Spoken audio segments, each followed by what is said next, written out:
Okay, thank you for coming today. My name is Bonnie Anderson. I'm with Montezuma County Noxious Weed Department. As most of you probably know, a big part in weed management is establishing desirable native grasses. It doesn't have to be native, but desirable that's not, designated as a noxious weed. So reseeding grasses isn't going to necessarily outcompete your perennial noxious weeds, but it's definitely going to prevent these guys from encroaching. But we can talk about some competitive grasses that you can plant to try to outcompete some other annual weeds. The perennial weeds can be kind of hard to outcompete with vegetation, but we can talk about that later on. But for right now, we're going to start off with Robbie Hennish. She's from Southwest Seed Company. She's my go-to gal whenever I'm recommending seed mixes to people. I always recommend them go to her because she's very knowledgeable with what works in this area and what doesn't. So I will turn it off to you.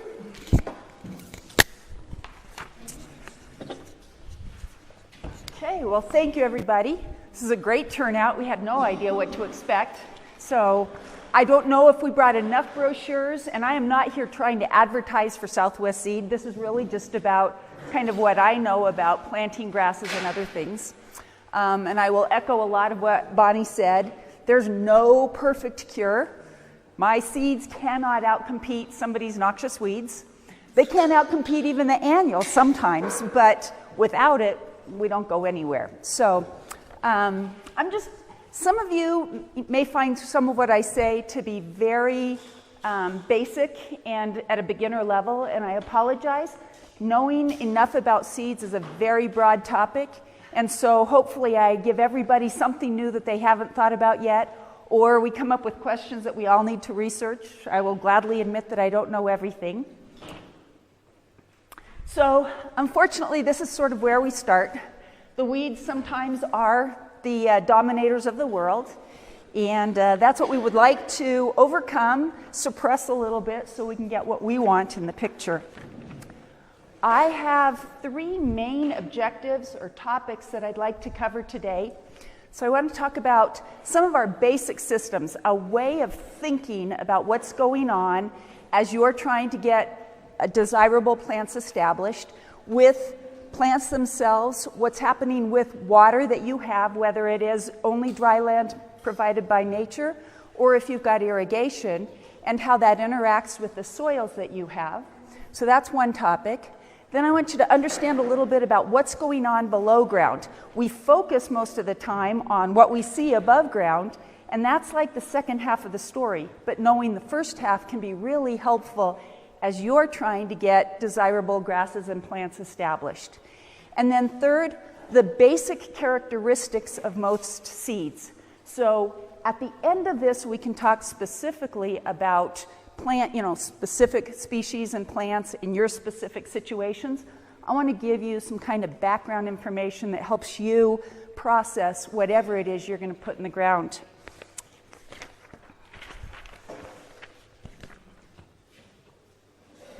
So, in the perfect world of planting, which none of us live in, unfortunately, or I haven't met anybody who lives in the perfect world, but most seed wants to be buried 1/4 of an inch to 1/2 an inch deep. So that's really in the top layer of the soil. Most seeds are not big enough, they don't carry enough energy within themselves to push up much higher than that. And so that's why we say most seeds need to be planted in that very top layer of soil. If you're planting grains or something that is a much bigger seed, you can go much deeper. You can go down to hopefully some ground moisture that's lower in the soil. But for most of us, we're going to be planting perennials. We want to see it continue on for several years. It's going to go in that top layer of the soil. That's a really key feature to know, number one, because if it goes too deep, it's not going to have the energy to push up to the top of the soil. If it's planted too shallow, it's that top layer of the soil is what's most vulnerable to drying out, birds coming and scratching in the soil, a lot of things that make the seed not act as seed. It makes it act as bird food or mulch or something like that, but not a viable seed. So that seed coverage is really important. If we lived back in the Midwest and had lots of humidity, it would be a very different story. Probably everybody talks about back there, you spit and something grows, which we all know is not the case around here. So the soil is your moisture blanket around the seed. It holds the moisture as long as possible, and it's the warm temperature blanket. So that soil around the seed is really key to helping the seed get established. In the natural world, seeds just fall off the plant. We say, okay, well, that's how Mother Nature works. But Mother Nature might drop 1,000 seeds and 2 of them actually germinate in that year. You want better odds than that. So you're going to do everything possible to maximize the situation where that seed can grow. The other thing about the soil is that it wants to be packed down around the seed, not jackhammered in place, but packed down around the seed. Am I echoing like crazy? A little bit.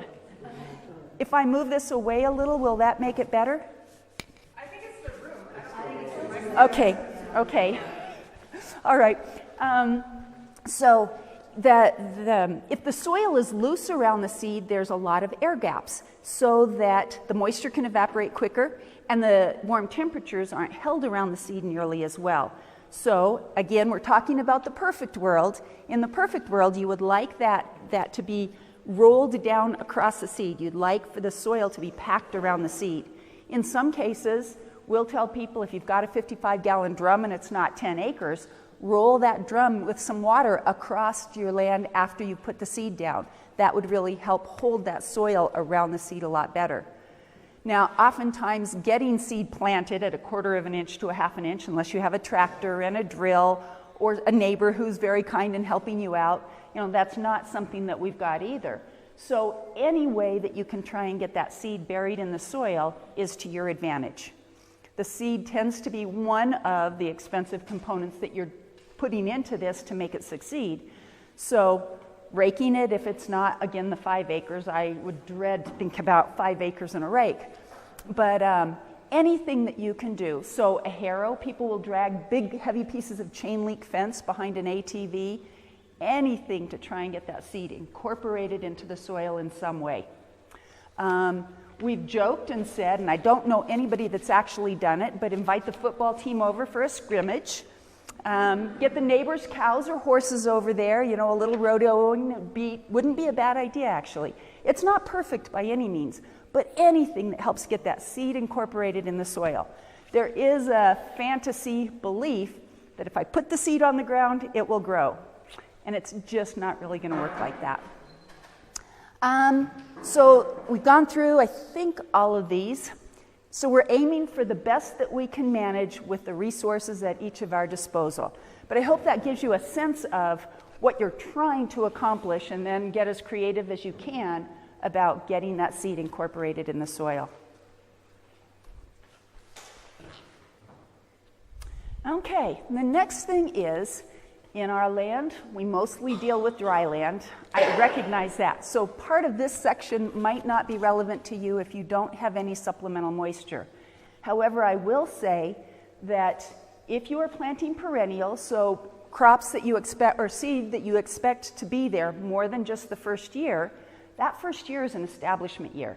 It's not going to look very impressive above ground because all of the energy needs to be going into the root system. That's what makes it able to be a perennial comeback year after year, is how much of a root structure it gets going. So any moisture, anything that you can do in that first year to help that seed get established is going to make the biggest difference in your ability to get that perennial truly established. So I know water is our most precious resource. I know it can be expensive if you're using city water, whatever your situation is, or you're trying to time your planting to maximize monsoons or winter rains and things. So anything you can do to maximize is really, really key to success. It's almost the only key. You have to have viable seed. After that, it has to have enough moisture to germinate and build that root structure. So I'm going to now back off to, if you are lucky enough to have some source of water to help that at least get established, Or if it's a full-on irrigated system, that's even better. There is no one set of information for everybody's situation. So everybody's going to be able to put water down at their own rate given the system that they have. And that system may be nice and even put together, to be a watering system, and it may be you dragging hoses around and a sprinkler head or whatever you can do. So knowing what your system is capable of is a really important starting place. And I would imagine if you've been working with your water system for a while, you've got a pretty good idea. If you haven't, or if it's been upgraded recently, and a lot of people are saying that they're upgrading their water systems to be more efficient, learning that system is really helpful. And so what I mean by that is you need to figure out in a certain amount of time how much water your system can put out. One easy way of doing that is to put some standard glasses, get some pint jars. They all need to be standardized, and put them out in the area that you're going to water, and then water for 15 minutes or a half an hour and see how much water you actually collect in each of those jars. What it tells you is a couple of things. Number one, how evenly is my watering going on around where I'm putting that down? So if I'm getting 1/4 of an inch over here and 1/2 an inch over here, I don't have an even system. I have to know that. And it's also going to tell me how deep that moisture can probably penetrate into my ground. And that'll come up again as we talk about soils. But knowing that if I put out 1/4 of an inch of water and all things working in my favor, my land is level, the water can penetrate, knowing how deep it goes into the soil for you is really key to understanding then how you're going to use your system to keep everything moist as you have the water and the opportunity to do it. A very general rule, because everybody's soil is different, but one way at least to start estimating is that 1 inch of water can penetrate 1 foot of soil. So that's approximately, a really gross number, but approximately how much displacement there is into the soil. So that can be at least a starting place as you are measuring how much water your system puts out to how much you're getting into the soil. Now, I will say that clay soil, which I bet 90% of us have, is hard to penetrate. So until that soil is moist enough so more moisture can penetrate it, it may not be a true factor for you. And that just means you've got to go slow enough until that moisture can start penetrating through the clay so it's not just running off. On this bottom rule, it's really important to understand, since we have put that seed in the top, let's say the top inch of the soil, that's where the seed needs to be in the presence of moisture so that it can germinate. Because that seed has to get moisture around it long enough with warm temperatures to decide the conditions are right to germinate. So when you've got a brand new planting, nothing else is going on there, you don't need a lot of water deep. You need more frequent water in that shallow layer until it can germinate and start putting down roots. Then after that, you want to back off a little bit and give it some more water so you're encouraging those roots to go down and meet deeper soil moisture. I have to admit, it's a heck of a lot easier to talk about this stuff this year because we have moisture. We have moisture coming down, we've got it in the rivers, and we've got it in the soil already.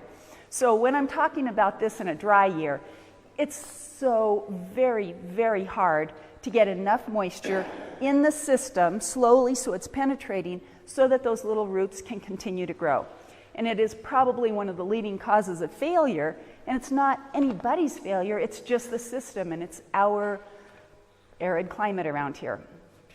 So does that give you some hints about thinking about your water and kind of understanding what your system is capable of and how quickly? Did you have a question? Okay. So that you're trying to work with your system as opposed to kind of fumbling around and hoping you're getting everything just right. So the other side of that is what's going on with your soil, because the water is penetrating your soil. That's the combination factor that makes this all work. So soil tests are great, and they tell you an awful lot about your soil structure and about the nutrients and minerals and things that you've got in the soil. It doesn't necessarily help you understand this connection between how much I water and how much that water is getting into my soil, how deep it's penetrating, how quickly, because compaction and the composition of your soil, all of those play a factor also. And that's the second reason why I can't tell anybody how much to water or how well you're doing in terms of getting it into your soil. And we just talked about how clay soils kind of repel that water, sort of like a sponge. If you got a totally dry sponge, you put water on it and it just runs off until it slowly soaks in, and then you can use the sponge. That's exactly what our soils around here can do. All right. So the next category I want to... Oh, there it is. Well, that's cool. I didn't know I'd done that. Knowing what's going on below ground. So that's a little bit more about the structure of the plants and how they actually grow. There are so many different kinds of plants, and they all have their own characteristics. So again, we're going to do some generalization. This is not to tell you this is how everything works. This is a wonderful slide. I wish I had one for pasture grasses and grasses that we use around here. This comes from the prairies. But can you all even see? Okay. I can't tilt the wall for you. This actually is going up to about 15 feet deep. Okay? So these are root structures of a lot of the different prairie grasses. And some of them, as you can see, can go 15 or more feet deep. Probably for most of us, that is a fantasy. That's not something we're going to live with our soils around here. Ours tend to be more up here in the 3 feet deep, and that's pretty good. Some can go a little deeper than that given the soils and things, but this isn't our reality. But this does show some really cool things about when perennial grasses get established. So people want grasses for a whole bunch of reasons. Bonnie was giving one of our big ones is at least keeping the weeds at bay or holding our own against the weeds that can encroach so easily. Erosion control is another big reason that people want to get plants going, and long-term perennial plants. So we're always thinking about those root structures because we want some of the different structures. They make a huge difference in the way each one of them can hold the soil in place. This one up here, so it's a teeny little bar, and it's probably 3 inches deep in the soil. That's Kentucky bluegrass. That's what your lawns are about. It's not doing a whole bunch to hold everything in place, but it sure looks good, and it's great to have a picnic on. Most other grasses do grow deeper than that, and we'll talk a little bit more about Kentucky bluegrass and some of those structures in a little bit. But some things are really fibrous and spread out a lot. Some are much more like deep tap roots like this. And so knowing, again, what your soil is like, but then also a little bit about the root structures can help a whole lot. Unfortunately, we haven't found many scholars that have really tried to compile information like this in a good way. So I'm kind of cheating and showing you a really cool slide, but I can't reproduce this for a whole bunch of other grasses and things. But it does help you understand how all of these different seeds and diversity can be a great friend, a really great help, because they occupy different pathways in the soil.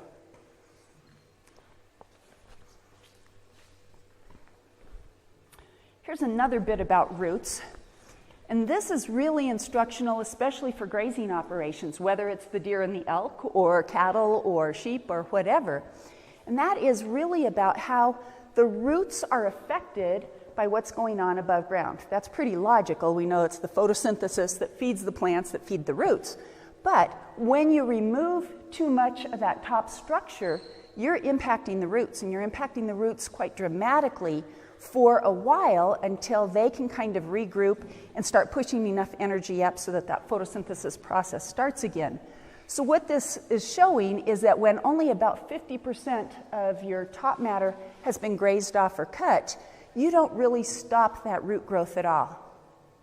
If you take it down to about 70% of the top growth, it takes about 50% of the roots stop growing for 17 days.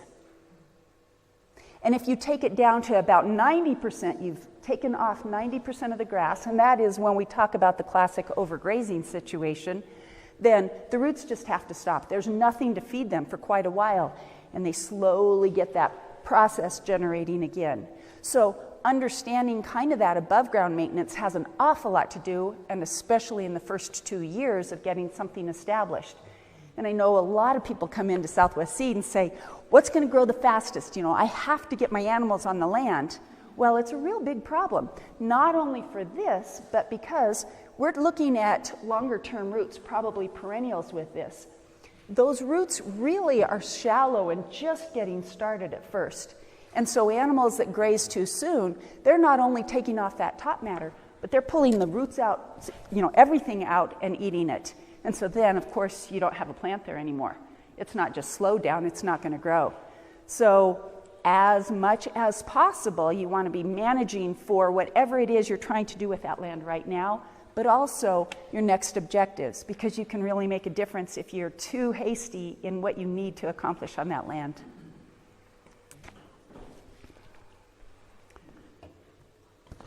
Okay, and then this one is just a little bit of an illustration of kind of how things actually start growing. So first of all, you have your roots starting from the ground. Now this is another tricky one. Just like I can't give you the definitive root patterns of every plant, I also can't give you the definitive time that each different species needs to germinate.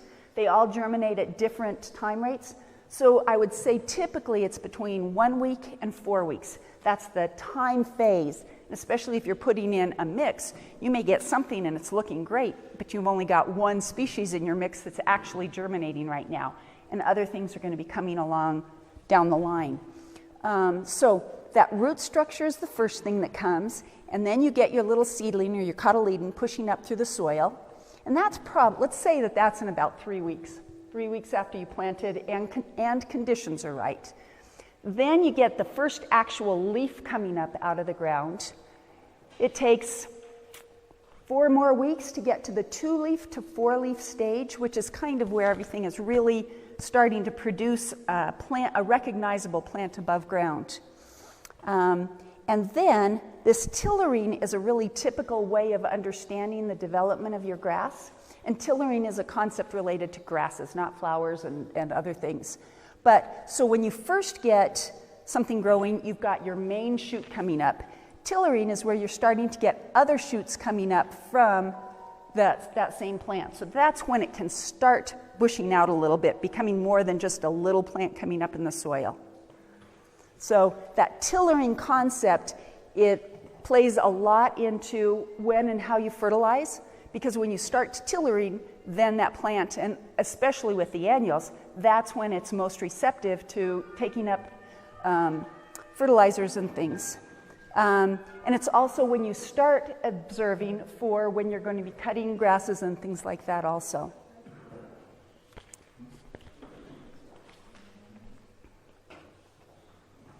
Okay, now this is our third category, and if I'd had more time and was a little more competent with PowerPoint, I would have made this a little easier because it's a lot of information up here. But these are several different ways of talking about seed. And if these start to make sense to you when you're thinking about what you might need, it will help you in making some of your decisions. So the first category is cool season versus a warm season. So that's mostly true in the grasses. We have 2 major categories of grasses. We have cool season grasses and warm season grasses. Cool season grasses germinate when the soil temperatures on average are between 45 and 55 degrees.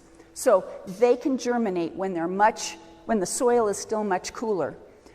Around here, everything's changing these days, but we used to say that early April to mid-April is pretty typically when that hits, because it's the average soil temperature, that's day and night averaged together for at least about a week. It's not a one-off deal. It's when that seed recognizes that it is in the presence of temperatures warm enough to start that germination process. Okay? So we would normally say, even if you've got seed in the ground, don't start watering, don't really start doing anything until you think that the soil temperatures are hitting those temperatures. Most people don't run around with thermometers trying to measure the soil temperature. You just recognize that if you're trying too early, it's a wasted effort. The seeds are not going to be doing anything yet. Warm season, on the other hand, and we do have warm season grasses around here, but it's much more typical to see them in the plains areas and other areas which are a little bit warmer than we are overall. So they don't start germinating until soil temperatures are 55 to 65 degrees or even more. So for us around here, oftentimes that doesn't mean until early June, moving into June, and those grasses then can really take off. The big difference in all of that is what's going on with our moisture. So these early season ones may still have a lot of soil moisture stored up from the winter time. We may even get these unseasonal rains in the spring, and that makes all the difference in the world. It's why everything is so green right now. The warm season grasses, you don't put them in until later on. Typically, that's when things are a lot drier. So the soil may be warm enough, but if there's no moisture and if you don't have any supplemental moisture to give them, it's best to just hang out and wait until you think that the monsoons are coming, because nothing germinates without that moisture. It's just not going to happen. Most of the time, the seeds can stay viable in the soil, so it's not a wasted effort, but it's not going to germinate without that consistent moisture, enough consistency, so it recognizes that it's got enough moisture to germinate and succeed. Is that making sense? Okay, second category is the type or the way that the grasses grow. So most of our grasses around here are considered bunch grasses. A seed starts, the plant actually grows, and it is a distinct grass like this. Some of them are really high, their crown is high, and they're the ankle busters. They're the kinds you hate to have to mow with your riding lawn mower because you're going like this. They're very typical in most of our pastures. Those are our best grasses for around here and what grows well. The opposite of that is a sod former, which after it is fully mature, so that's at least in the second year, if not the third year, we've got a good root structure going. It can send out rhizomes, so a part of its root that goes laterally in the soil and comes up and starts not a new plant, but let's say a sister plant or a relative plant. So it can be filling in. Going back to that picture I showed you of all the roots, and I said Kentucky bluegrass's root structure is maybe 3 inches in the soil. It's one of our most famous types of sod formers because it's always filling itself in. That's why it's a great grass. It's not a great grass for us around here because it needs a lot of water, but it's always filling itself in. That's why it's super for sports fields and things like that. You know, a football game doesn't just tear it up and you need to plant something back into it. We have some other sod formers, but we don't have a lot around here. So the biggest one that probably everyone has seen, even if you don't know to identify it, is smooth brome. It's probably in every bar ditch we've got around here. Southwest Seed puts it in almost all of our pasture mixes because it is a sod former and because it can handle more moisture and less moisture. So it's really kind of an all-purpose grass. Being a sod former does mean that some people hate it. It grows, it will continue to spread, you know, and that can be considered aggressive and undesirable in certain areas, but it is very desirable in a pasture area or something where it's nice to fill in some of that bare ground around each bunch grass. Another one that probably our second most widely used one is western wheatgrass. So that's a true native grass, and that's a very beneficial plant for us to put in native mixes. And we're coming up on that in a few minutes. Okay, so then just the distinction between grasses and other forbs. So grasses is a huge category, as you probably figured out. Although I can't tell you how many times people walk into the Southwest Seed and say, I want to buy some grass. That's kind of a wide open topic, and we have to really work hard on it. But so the grasses are narrow blades. It's very obvious when seedlings are emerging whether you're getting something that is a round leaf or a blade leaf. That's about the only key you have when you're first seeing little seedlings emerge. Do I have grasses or do I have broadleafs? Most weeds are broadleafs, which is not to say that if you see a broadleaf emerging, it's bad and it's a weed. If you planted something that would be considered a broadleaf, then you don't want to just get rid of them. But so forbs are flowers and wildflowers, but also a lot of other things that we wouldn't necessarily consider a flower, but it is not a blade grass. So forbs in cover crops, there's a lot of the species used in cover crops are these broadleafs, because broadleafs, a bigger leaf, oftentimes shelters the ground a little bit more. That's a way of helping to conserve moisture. That's a way of sheltering out other things, weeds and things that might be a little slower to germinate. So a broader leaf, something bigger, can act as a slight bit of a smothering crop or a way of getting ahead of weeds. And it's really important to understand the difference when and if you need to use any kind of chemical herbicides for weed control or for grass control for that matter. Those two types of plants require very, very different herbicides. So I'm sure you all know that you don't just take whatever you've got in the cupboard and spray wherever you want to go with it and try and get rid of the weeds. That's pretty dangerous. But that distinction between grasses and forbs is really important. And one of the things that we always want people to know is if you're putting any kind of a broadleaf, and that could be alfalfa, that could be clover, that could be sainfoin, those would be some of the typical ones. If you're putting anything like that in a pasture mix, you need to know that if you have to spray with herbicides, you're probably going to be eliminating those. So it's a wasted effort. Don't put it in right away. Okay, next one, we've kind of hit on all throughout everything I've said, but able to survive on less water with dryland crops and needing a lot more water with true irrigated crops. This is a broad spectrum also, and there is information out there to kind of give you a pretty good idea of approximately how many inches of moisture different grasses need. So just as a general average, we think of this area as getting 12 inches of moisture in a typical year, whatever that might be. So that means that we don't really have that many species that do great without supplemental moisture. But if they get that deep root structure, they're able to hold on until we get more moisture. So above 12 inches around here, or unless you are maybe a little higher altitude, or maybe, there's some areas that do just collect more rain naturally. It's the way the land forms around the area. Then you can get away with things that might require a little bit more moisture without having that much supplemental moisture. The next category is really important for us. We consider ourselves a native grass company. That's what we grow on our farm, are native grasses. And native to us are things that we're growing here before people were coming into the area and introducing other species. So introduced species are not necessarily bad. They're not weeds, and they're not considered invasive or anything like that, but they weren't naturally growing here. They typically are the higher producing, easier to establish, make a great hay. There's a lot of reasons why introduced species are really great, and we do use a lot of them around here.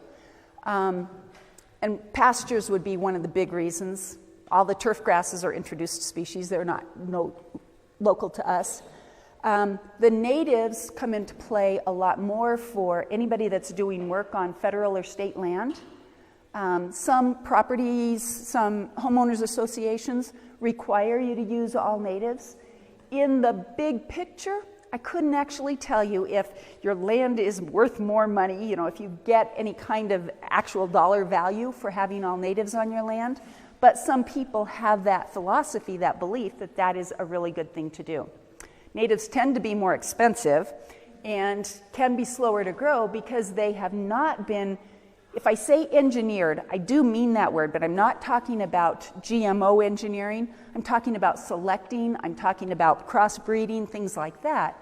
But the introduced species are here because they take to that kind of engineering, that kind of work really well, so that they can spend a lot of time, they being scientists in different parts, breeding them to be faster to germinate, to come back after cutting or grazing faster, to meet a lot of the criteria that make, say, pasture grasses so important to us, and trying to respond to our need to get them to be as productive as possible. And then the last category I just wanted to go over was that annual versus perennial. So this one, for whatever reason, I think we all can get confused pretty easily. So annuals just live for 1 year and then they are gone. That root structure does not stay living in the soil past that first year. Very useful for cover crops, very useful for getting, like we had to tear this up. I've got to get something on the land before it all blows away or before the dogs bring in every bit of mud possible, or, I need something for the cows at least for a couple of months at the end of the season. So annuals play an important role there. Annuals in most of farming operations are the main crops that are used. Alfalfa and permanent pastures would be probably the one thing that is not an annual on a very large scale basis. So they play a huge role in what we're doing. And in terms of those cover crops, we love it that they are gone very quickly, because then their roots are starting to disintegrate and decompose in the soil. You can get something else going in there right away. You're going for as much growth as you can to provide organic matter back into the soil. So there's a lot of reasons that annuals are great, but annuals also mean you're planting again over and over and over again. Whereas if you move to the perennials, if you can get those established in their own way, they are acting like a cover crop also. So if this is not your pasture, if this is not, if you just need to hold the land in place, it got disturbed as you were building, you had to do some weed control, whatever, getting perennials established is a great way to maintain your soil health and to not have to continue planting again year in and year out. So those are just hopefully some categorizations or ways to think about the different seed potentials and what might fit on your property. And this is kind of what I put together in terms of my slideshow. After this, I'd like to rather open it up to question and answer. And so we're not always frustrated trying to destroy the weeds. We're focused on doing the positive side of it and putting things that are beneficial into the soil. So with that, I would open it up to questions. And say again? I'm going to pass this microphone to whoever has questions so we can record it for other people. Who has a question? Okay, I have a question. I have two questions. Okay, I have two questions.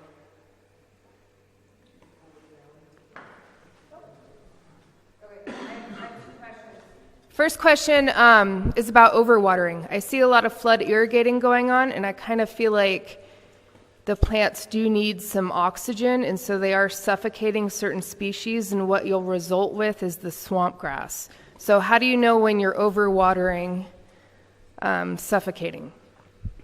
It's a good question, because you definitely can overwater. And with flood irrigation, it's really hard to have a perfect even spread everywhere. It kind of would go back to knowing your soils more than anything and your flood irrigation system. So I would say a shovel and some digging, a stopwatch, a diary or something for a little while to understand what you've got going. Also to recognize that your topography has a huge role to play in it. So probably the part that's a little bit higher might get too dry, and the part that's a little bit lower might be too wet. But trying to, if you can, manage that flood irrigation, how do I want to say this? Be a little bit skimpy as you're getting started, as opposed to putting too much water on right up front. And then, over time, I guess, work on leveling and things. There are a few grasses, so if that is a real problem, and that's true for a lot of people, some part of their land is down maybe lower and it stays inundated a lot more. There are a few grasses that do really well with keeping their feet wet, which just means that they don't get enough oxygen as other plants need. They can manage with a lot more moisture, and they can kind of hold their own against some of the swamp grasses and things. In general, how dry would you say you should let the soil get in between floods? I can't 100% answer that. You know, everything is dependent upon everything else.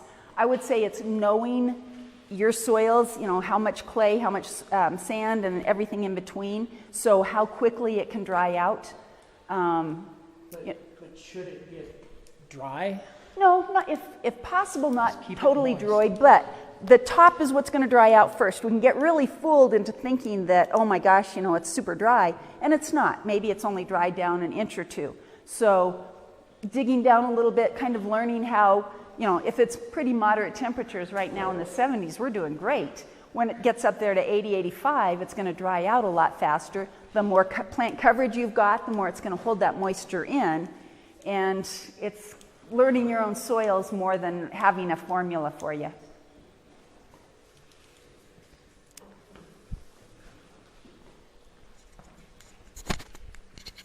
Okay, I've heard, I hit something. Is it recording?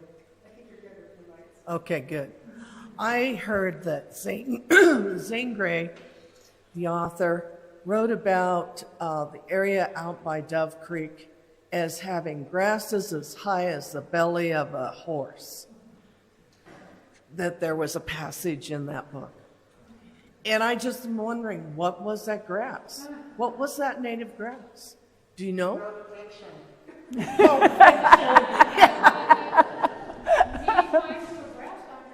That's what we got now. Most grasses, well, all grasses have a standard kind of height, but they're always affected by the water. If he was writing nonfiction, he was probably writing in a good year where everything was doing really well. And another thing to remember is that seed heads shoot up a lot higher than the leaf structure themselves. So it's really easy to kind of fool ourselves into how much growth is there, but it's not. If I'm standing here and looking over that way, it's amazing. And if I'm right on top of it and looking down, well, the seed heads are up here, but the leaf structure is down here. So not to make fun of Zane Grey or to doubt him, but it was probably an opportunistic opportunity to write that. Yeah. Fictional license. Yes, exactly. Romantic. Okay. If you already have introduced species like the bluegrass, is it feasible to still be able to interplant or seed with native grasses and eventually they might outcompete, or are those introduced grasses just so much more vigorous? I would reframe that a little bit, and I would say that it kind of depends on what you've already got there and what kind of watering regime it requires. So if you're talking about Kentucky bluegrass, because it keeps that shallow root structure, it is, like you said, a very aggressive sod-forming grass. It's made a mat of roots like this in the soil. Your ability to get something else growing through that mat, now if it's a weed, it will come, it will figure it out, but anything you want won't. So it's almost an impossible task to get two things going at the same time. A second part of it is that the watering schedule would be very different. So you could either use that to your advantage and say, okay, I'm only going to water to what my new things are capable of, and over time that Kentucky bluegrass will weaken and die off because it's not getting enough water. But that's a pretty painful period in between when you start and when you actually get to where you want to be. So tearing it out is painful, but maybe the quickest way to get to a new objective. I think there were a couple of questions up here. Hang on. I have a question about soil, or am I jumping ahead? I'm sorry, I guess I didn't hear it. I have a question about soil, or am I jumping ahead that you're going to talk about that? No, I'm kind of wrapping up, so go for it. See if I know. There are speakers too talking about soils too, but we can't ask her, and you can always ask another speaker as well. No, I was just wondering about soil amendments. Improving the soil. I know that there's like cannot remember the name of it's a beneficial fungus that Mycorrhiza? Yeah, I forget, there's a name for it. Okay. You can actually buy it and spread it out. Is that something that typically you would recommend doing? Yes and no. How's that? Any soil amendment is great. Anything. So we typically, if our soils are pretty good, typically have about 1% organic matter, and 4% is considered rich soil. And it's a long haul to get to 4% organic matter. That is many years of accumulation of microbes and all of that material into the soil.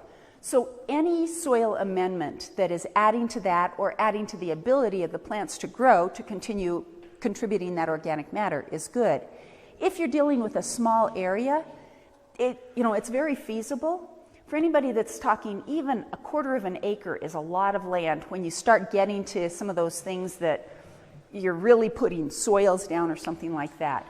There are composts and teas, so water with some compost in it and things that you can spread much faster. And we are talking more natural things now as opposed to more, a traditional fertilizer.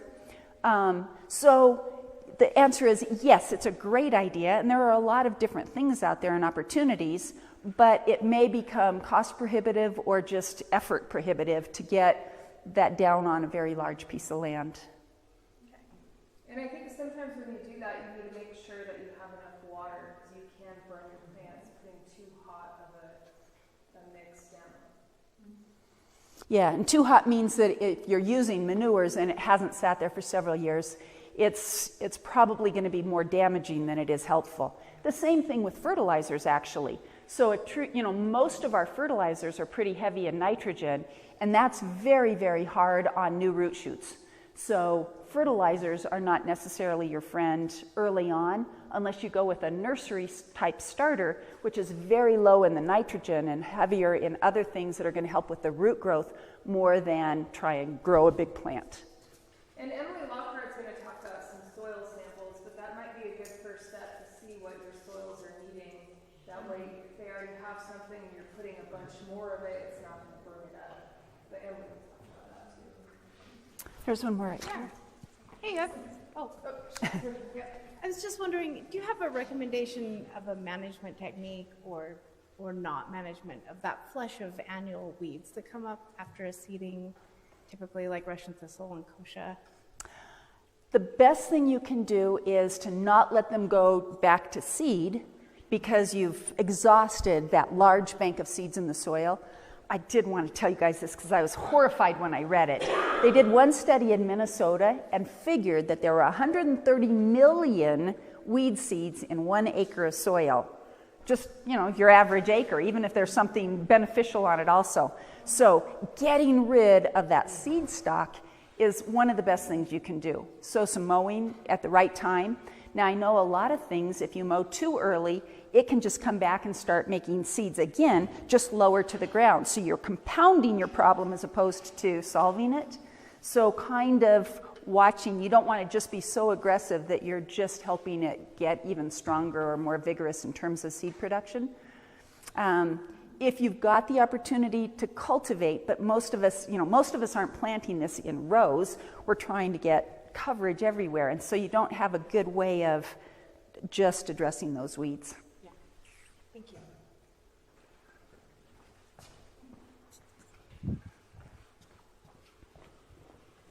And we'll just do a couple more questions, and then we got to keep moving. So that was my question. I'm looking at so much weed seed being produced right now and trying to figure out, should I figure for 4-ish acres, figure out a way to cut it back. Also thinking that anything that would be for mowing could create the opportunity for late season planting. And so I guess that would be the follow-up question on if I try to reduce the weed seed and then have whatever action I take also lay a foundation for not having, lots of canopy cover. What's your recommendation for just mow? Yep, mow if you've got the opportunity, a light cultivation to start breaking. Because not all weed seeds are going to act at the same time and in a uniform pattern. So you're trying to disrupt that any and every way you possibly can. Perennial weeds are very, very difficult to work with, and that's Bonnie's whole specialty. The annual weeds, like I said, if you get rid of that plant before it goes to seed, you have gotten rid of not only a plant, but the next source of seeds, at least from that plant. So light cultivation can stop some of those plants when they're very young. So, it's just a dead issue. It's not even going to get to go to seed. But if you've already planted something, that's not really an option. Getting rid of the seed heads, so the mowing is a next great option. And you can plant into that, even so some of the things that you can plant could start growing right then. One of the problems and the sneaky things is that we've got weeds starting to grow now. We're going to have weeds starting to grow in 2 weeks. We're going to have weeds starting to grow in a month. So it's an ongoing problem, and they're all annuals. They all are doing their best to reproduce because that's what they do. So that's a roundabout way of saying everything, anything. And then late fall, like late summer planting is possible? Absolutely. Absolutely. It's a good way of going, especially if you can kind of keep an eye on the monsoons. So that's a tool for getting plants in and watering, or planting late in October, so you're just relying on the winter moisture and those seeds are in the ground ready to go in the spring as soon as conditions are right. And I'm going to chime in real quick because it's really complex. It depends which types of annual weed species you have going on. If you have cheatgrass that's been there for a long time, so you have a huge seed bank of cheatgrass, more than likely that cheatgrass is going to germinate before anything you plant, and it's going to outcompete it. So really, it's site specific, I think. And so Emily and myself, we do site visits, property visits, so that might be something you guys want to do, is call us up, have us come to your property and look at exactly what you have going on and give you a management plan or suggestions on how to go forward. I do have a little list here. I didn't make photocopies of it, but a list of some of our typical weeds and about how long the seeds last in the soil. So I'll leave it here, I'll hang out for a while, and you can look at that, because it helps also to kind of know that, okay, if I can get ahead of this cheatgrass for about 2.5 years, I'm really going to make a difference. And while I'm here, livestock is a good way to graze the annual weeds. However, if they've gone to seed, those animals are just pooping out the seed and spreading them too. So keep that in mind. Okay, so thank you, Robbie. Yeah.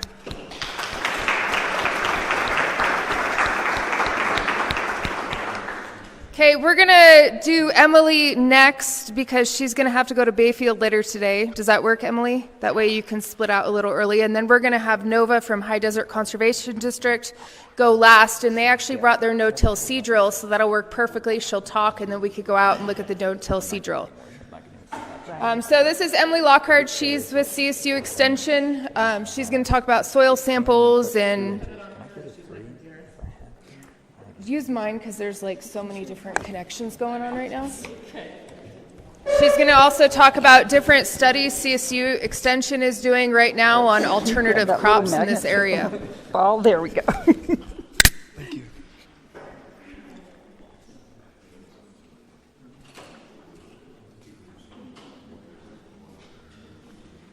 Can I get you?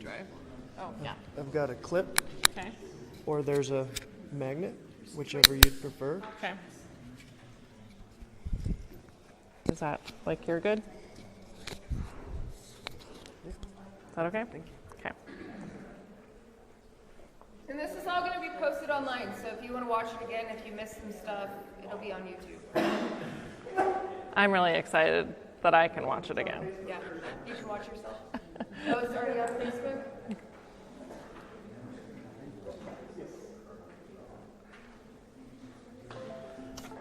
Okay. Do you have your clicker? No. Oh, okay.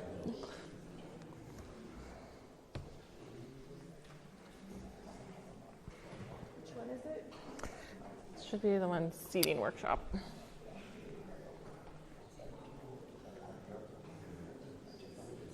Okay, so I'll need to click myself.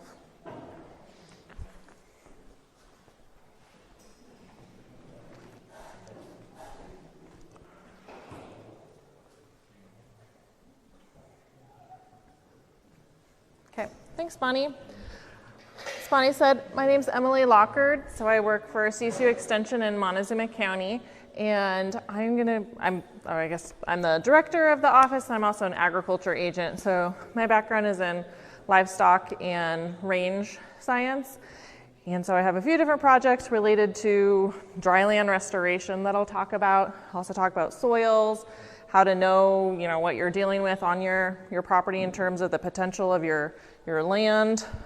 Let's do an update. I'm not going to do that now. So, yeah, I'll get started with this. So I'm going to talk about soil testing, how to understand the potential of your land. So I think Robbie was kind of talking about, well, are you going to grow alfalfa? Are you going to grow a native grass that isn't as productive? Then alternative plants. These are just different ideas. I didn't catch all of Robbie's presentation, but I'm guessing she talked about the tried and true, kind of plants, that bread and butter of Southwest Seed. And so there's a few different ideas, and people are asking about, specific instances where some of these might be, make the most sense, and we can kind of talk about that. And then I'll just give you a short update on some dryland research, which I was out monitoring this morning. Okay, so what can soils tell us? So you can understand the potential of your land. If you look around the landscape, maybe you see, soils that have this really productive alfalfa growing, or maybe some stringy grasses out there. So there's just differences of soil. We can look things up to know what to expect in terms of the productivity of your land that are an estimate based on your soil types. And we can match plants to, a location. So down McElmo, you might look at different species than you would if you were up on, Road W near Boggy Draw. And then we can also tell if nutrients are lacking or in excess. And that's something that I have people bring in soil samples, and they've added compost a lot, and then they can be excessive in salts. So you can't have too much of a good thing. So knowing what you're adding. So how do you know what to add to your soil? Testing is going to be extremely helpful. So you can figure out your soil texture properties. So we have a lot of, loam in this area, and a little triangle there if you've ever looked at a soil texture chart. So we have, clay, silt, and sand, and it's the mixtures of these different soil types and how they're mixed together in different ratios then will give you a texture. So you could say, oh my gosh, I have a ton of clay and that holds water really well, but then maybe it crusts on the top. And so if you're irrigating when you're trying to get your seeds to germinate, oh man, I better be on it so that my seeds can actually get through that crust. I know I've done that, and the little guys are trying to germinate up on that little crust, and that's not very good. Or if it's sandier and the water just goes through, so we have to keep on top of keeping those moist. So those nutrient deficiencies, that's kind of like the usual thing I think people think of about soil testing. Can help you calculate fertilizer rates. So maybe you're deficient in nitrogen, or you have way too much nitrogen and you just need phosphorus. So you can calculate what you need. Can help you increase yield, save money, don't apply things that you don't need, and then reduce those environmental risks of runoff, or, if you're adding an excessive amount of something you don't really need. Okay, so how to test. I meant to bring the soil probe, forgot that, but the Extension office, we have soil probes that you can check out for free. They're just little, little thing that takes a core sample is what you're aiming for. So usually you want to go for 0 to 6 inches. If you go further than that, you really want to separate out the first 6 inches and then the second 6 inches. Just knowing what your depth is what they would like when you are taking a soil test to a lab. So you can use a soil probe to take a test, you can use a shovel, you can use equipment that you have, but if you have a larger area, using those soil probes is pretty convenient. It's best done in early spring, just because things like nitrogen can volatilize over the winter time, so you get an accurate result, but sometimes you got a lot going on, And testing when you can do it is better than not testing at all. So if you have a fertilizer or a soil test from the fall and you're really managing this spring, that's usually gonna be okay. But if you want to be optimal because you have premium, production going on, then spring is more recommended. So how do you decide how to take a soil sample? So you want to take a representative sample. So that means you don't have to take from every single square inch. You want to take multiple samples. So depending on how big your field is, or if you're talking about a lawn, a lawn that's smaller, maybe you wouldn't need as many. If you're talking about like 160 acres, then you would want more. You can take multiple samples, so like say 10 to 20 samples from a soil probe, mix them all together in a bucket, and then you would take a representative sample of that to mail off to a lab. There's different ways that you can do it if you have zones that are treated differently. So say you have alfalfa growing on one field and another is a dryland pasture. You want to test those separately. You have different management that has been done in the past, and you have different results that you're going to get from those. If you mix those all together, you kind of get a lot of nothing, and you don't really know what the best management is for based on those results.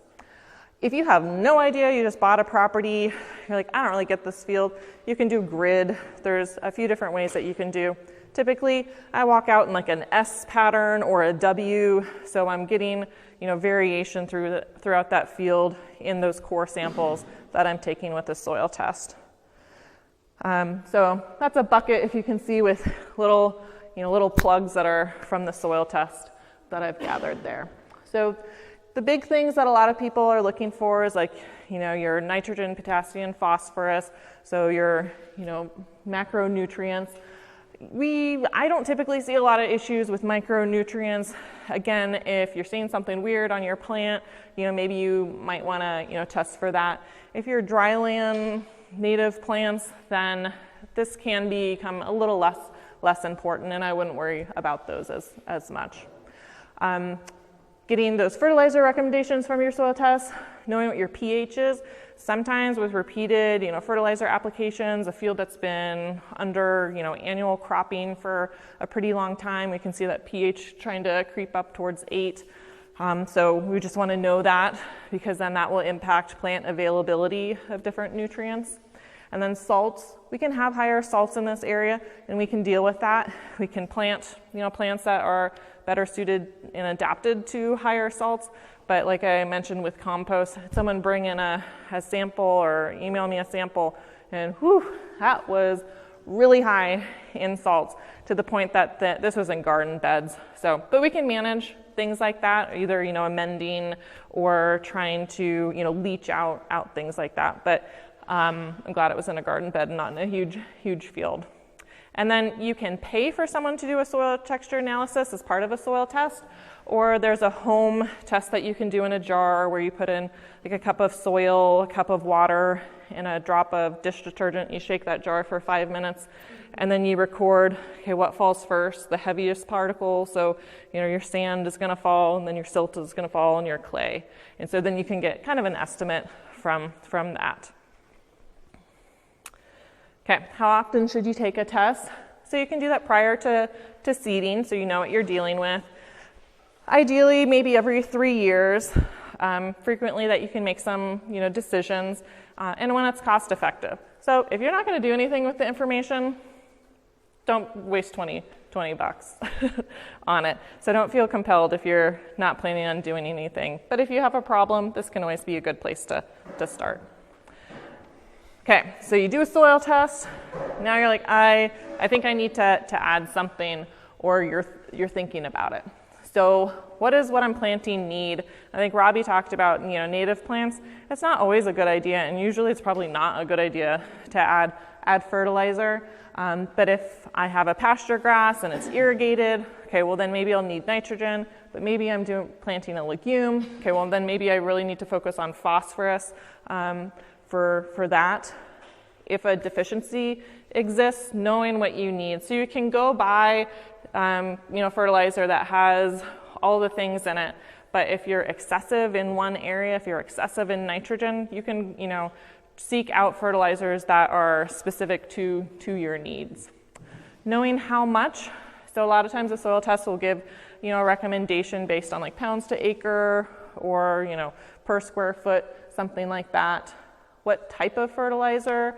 Sometimes this is a personal choice. If you're like, okay, I want to use compost or maybe a more readily available fertilizer because the plants really need those nutrients now.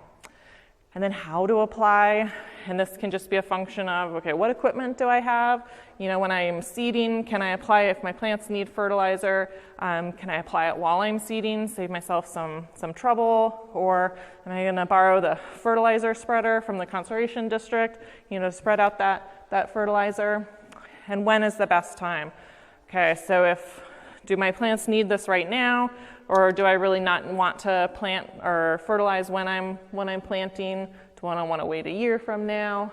And will I get a return on my investment? So if it's a native dryland field, really, unless we have a year like this, then sometimes that fertilizer can sit on the soil surface and not go into the soil that the plants can actually use those nutrients.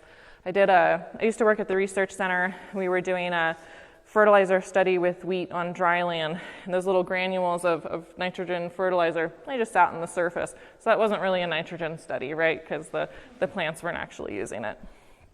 So you want to avoid that. Reading a bag, just to know all fertilizers are not created equal. And I know this is a complete rabbit hole that I could go into a lot more detail, but I'm just going to stick with knowing what's in the bag or in the pile. So I think a lot of times people have manure. I'm just going to apply manure, but you can test that. So you can test that just like you can test your soil. I think that's really important so that you know what you've applied, so you know that you're meeting your plant's needs. And okay, so testing it based on your needs. I think I already said this. And so a lot of things are based on those recommendations of usually they come out in pounds per acre. If you're dealing in smaller, areas, then we can do conversions or you can request things in a different ratio. So manures are good. They're a great source of organic matter, and we can be lacking in organic matter around here. So sometimes that can be really good. You can have too much organic matter, but that's usually not the problem.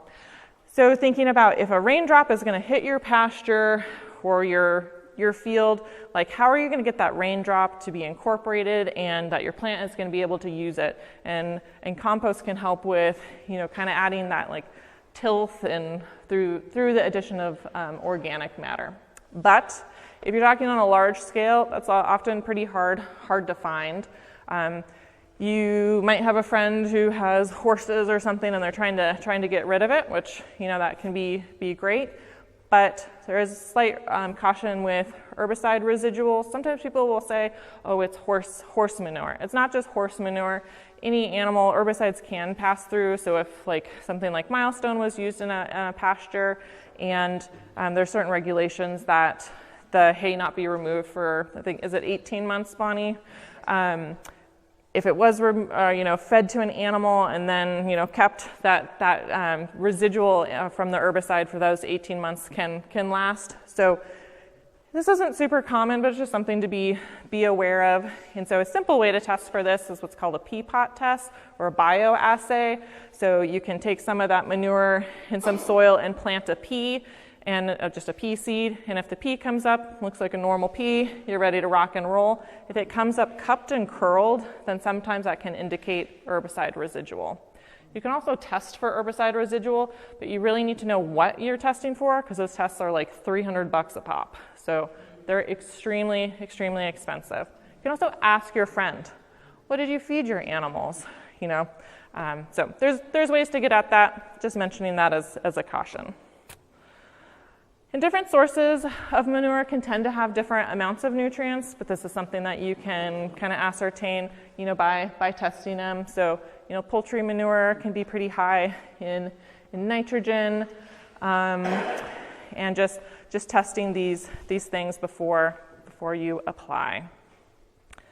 Okay, so you've decided, okay, I need to apply some fertilizer, or do you? So Robbie talked about annual plants and perennial plants, and I'm going to have some examples of kind of, I guess, a lot more annual annual plants.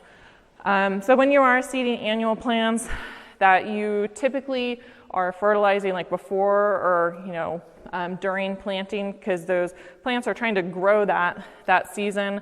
This would typically, I'm thinking under irrigation, where those plants are really going to be able to utilize those nutrients. With perennial plants, so you can fertilize at the time of planting, say it's alfalfa or something like that, where you really want to make sure those nutrients are there, ready to help that plant out. And then just, once established as needed. But really for native plants, you don't need to necessarily, you can test your soils and you can see if you have something kind of weird there. Sometimes with dryland seedings, I'm cautious about adding nitrogen fertilizers just because then that can increase annual weeds like cheatgrass. Yeah, we don't like cheatgrass. Okay, so here, this is really for like an irrigated pasture. So like in irrigated grasses, they're going to respond better to nitrogen fertilizers than native grasses, which they have more potential for adding that biomass. So you're just going to get more bang for your buck in terms of when you add nitrogen that they are going to grow more. I think I've said the second line enough times now. And nitrogen fertilizer doesn't necessarily need to be added every single year. I mean, there's exceptions to that. I've seen some pretty depleted fields, but usually when conditions are good, there's and can be enough, stored or leftover available nitrogen that those plants will be able to use that over time, and especially during dry seasons. So if you don't have enough moisture in the soil for those nutrients to be plant available, and then if the plants aren't able to grow as much, so they're not taking those nutrients up and utilizing them, then there could be more nutrients left over in the soil during dry years. And this is a horrible link to leave up there, but it's the Intermountain Grass and Legume Forage Production Manual. So this is from CSU Extension. I think I have it on our website, but I'm happy to send that out if Bonnie is sending up any follow-up or any information like that.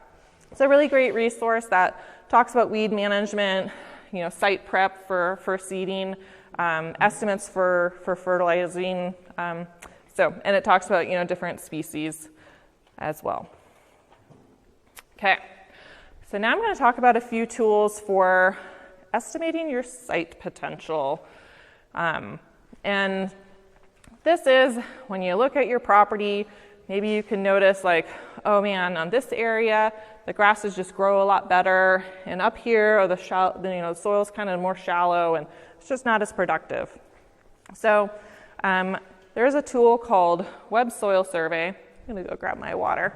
And this is a great tool for helping to develop estimates for your individual sites.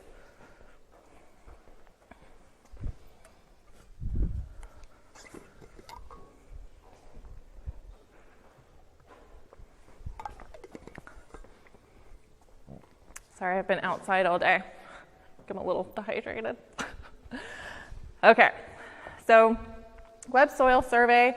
You can get a ton of information off of this, and I'm sorry, NRCS, but it's not very user-friendly, and it's really kind of confusing. So I'm sure the folks at NRCS can help you, and then I can also help you to navigate this site. So on this, you can find your property based on these the satellite images, or you can look up your exact address. And I can share this presentation that walks you through a little bit of how to find these things and navigate this site, but it is a little bit difficult. So you can draw out what your area of interest is on this, and then it will tell you different soil types. And so someone else has gone out, not necessarily to your specific piece of ground, but to estimate the soil types on your property. And so we've drawn this out for a lot of the United States. And what you can find from this is, how deep your soils are, if you have certain, land limitations. It can tell you, kind of what the production is, give you estimates. So if you are, this might be a little hard to see, but it can say, oh, if you produce alfalfa, this is how much it might produce, and pasture. And on here it has irrigated and non-irrigated, and those AMUs are animal unit months. So you could look at that and say, okay, so in this specific soil type, if I irrigate, I have 7 AMUs versus 1 AMU. And I think we all know that. When you irrigate, you're going to get more production. But you can use this to estimate how many animals can I support on this piece of ground. And then also you could compare if you have different pastures to understand which are more productive. Or if you're looking at something like alfalfa versus a native grass, of estimating how much am I going to really get off of this piece of property. So do I want to plant the premium alfalfa on a property that's a little bit marginal, or maybe that's not going to be the best, and okay, maybe I need to talk to Robbie about some smooth brome. Okay, and this is just kind of what has a little printout that it gives you, and this is something that I'm happy to help you with. And then it has even more information. If you have a dry site, then I really like the range information from there. It has something called ecological site descriptions, and it gives you a description of what plants could you expect to see there in, it's like optimal performance of that area, but it also outlines if you are in a weedy state, so what are management techniques that you can use. Can you use fire or grazing, herbicides to get from, say, if you're dryland cheatgrass and trying to get that back to an optimal state. Okay, so we talked about soils, but how about water? That's also fairly important. And I hope some people can appreciate this picture, which was taken earlier this year at Snaggletooth Rapid, which I think is even bigger right now. But so we have a lot of water right now to be thankful for. So when I think of seeding, when am I going to have water, and then when is precipitation most important for the production of whatever you have on your property. And this can be like our natural precipitation is obviously extremely important for dryland production. It's important for irrigation. Are we going to have the snow, to have that runoff for irrigating? So when we're talking about dryland production, and this is really for grass, like for forage production, there's not as much known, there's not as much research in western Colorado as there is in eastern Colorado. They have some really good information for estimating based on precipitation patterns of what the forage growth will be in eastern Colorado. We're working on it for western. But the best guess, and hopefully this reflects people's personal experience, is really that moisture in October through May. And you're like, oh, well, yeah, that's great. Let's get all the moisture. But really, it's fall moisture, getting your snowpack, and also spring moisture.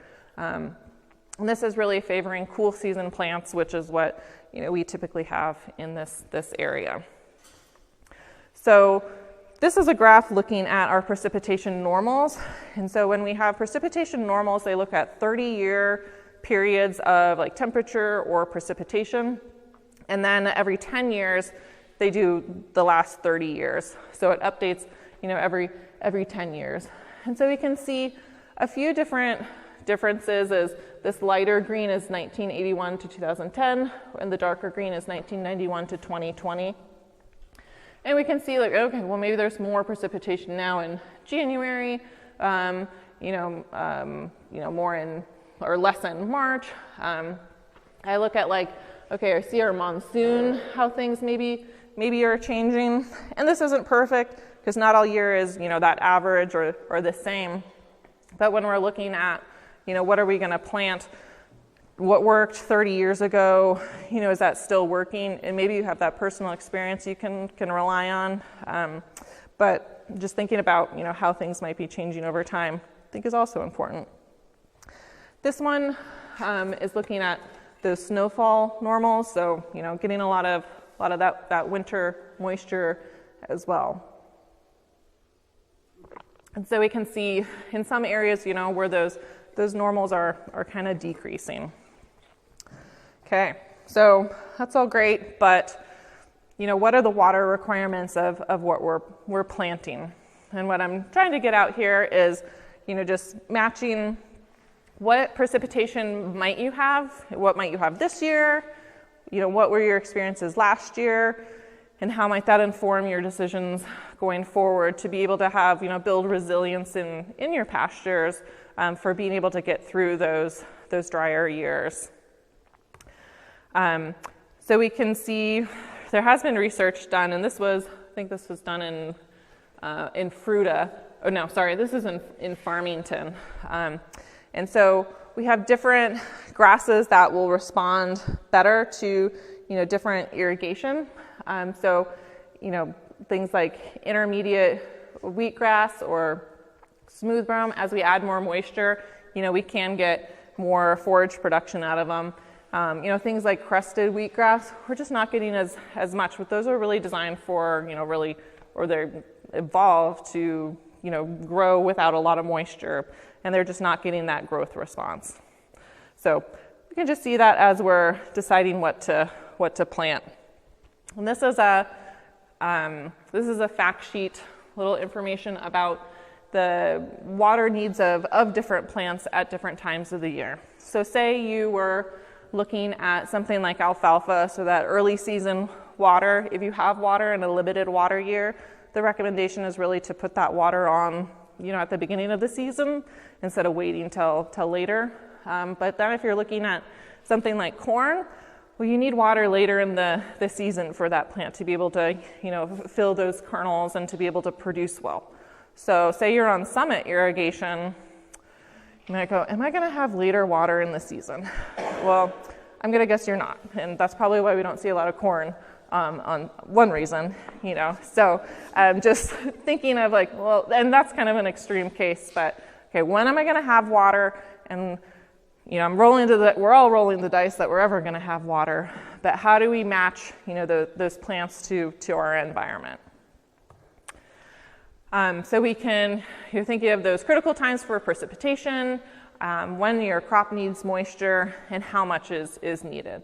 So something like alfalfa that, produces really well when it gets like 40 inches of moisture, and maybe you could compare that to, western wheatgrass or even smooth brome that, don't need as much moisture.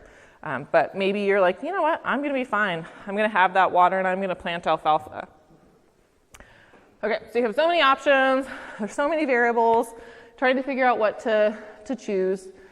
Just, being realistic with what's your potential, if it's dryland or irrigated, to help, make those decisions. Thinking of, and like Bonnie said, it is really complicated of, okay, I have a weedy pasture, maybe I should start off with some annuals to help get rid of the weeds, and then I'm going to go plant those perennials once I get those weeds under control. So it doesn't have to be, one or the other. You could use them in conjunction with each other to get to where you want to go. Thinking of the cost, weed pressure, and that timing of what your plants need and when you're going to have irrigation. Okay. So you tested your soil, you have really realistic, goals, you understand, what's reasonable to expect on your site. Now you have to decide from all of these options. And you're thinking, do I want a perennial? Maybe my site is totally clean of weeds, I'm ready to go. Or, maybe I'm trying to think of, is there something different? Do I have livestock? Maybe an annual would be appropriate for the circumstances. So I'm taking a few sides from Dr. Joe Brummer, who recently retired from CSU. He's a forage extension specialist. And so he has worked a lot with different forages, and so focusing on, forages for livestock grazing in most, say in all of these, or for haying them. So in an annual, system, you could be growing something like wheat for grain, but forages, really thinking of like for livestock grazing or if you're going to hay it. And if you have a field that is really weedy, sometimes this can be a way that, if you're planting a grass species, then you have herbicide options for controlling weeds, but then you have something in the ground, so, your soil's not blowing away. Maybe, get some root structures going on. And then maybe you also have livestock that you really need forage for. So you can make money potentially, or get forages for animals to graze. I apologize, this is a lot, but considering your warm season grasses or cool season, and I know Robbie mentioned some differences of when our warm season grasses, we need that soil to be a little bit warmer versus our cool season, which we tend to have a lot more cool seasons around here, and they can germinate when it is a lot cooler. So with our warm season, they can grow in those summer times. So, like down in McElmo, I've talked to some people who have some, warm season fields that do really well down there, just a little bit warmer. So there's some digestibility, forage quality differences between warm season and cool season. So, lower in crude protein, higher in fiber, so a little bit lower in digestibility compared to cool season grasses, which, can get more biomass from cool seasons typically, if you have the water to support that. When it gets really hot, cool seasons can, decrease in production because it's just kind of out of their comfort zone. So you can call that the summer slump when maybe that production isn't as much. And they can be higher in quality and better suited to high elevations. So if you're, up Dolores Canyon near Stoner, well, then maybe warm seasons aren't for you. Okay, so with a perennial forage, with proper management, so you have this long-lived plant once you establish it, but you can have higher upfront costs to plant those, get those established. With perennial forages in dryland situations, and this is something that the research we're doing with dryland restoration is extremely apparent, is that it takes a long time. And that patience to get things established when you don't have supplemental irrigation and you have series of drought years, that can be extremely frustrating in terms of the cost that is incurred. And so we're trying to find, and I'll mention this later, but we're trying to find methods and treatments for when you are seeding, so it's not just throwing good money after bad and continuing to try to reseed. But it can look horrible in those first few years, and getting through that. I had someone who recently was telling me with some restoration, it took 8 years before then it was really, really ideal. Sometimes people aren't willing to wait that long. And with perennial forages, then you have that long-term soil, protection. So you are, reducing erosion and building organic matter. So some of the best organic matter is in those perennial pastures compared to like an annual cropping system. Okay, so an annual forage, so you have to plant that every year. So, you need the equipment, you need to have your timing right to be able to get that in the ground, to be able to plant this every year. You can be flexible of, you can do different things versus when you have a perennial forage in, you're kind of, set with that. You want to be cautious about, potential for erosion, breaking down the soil structure through, repeated tillage, and just that loss of organic matter can be a concern.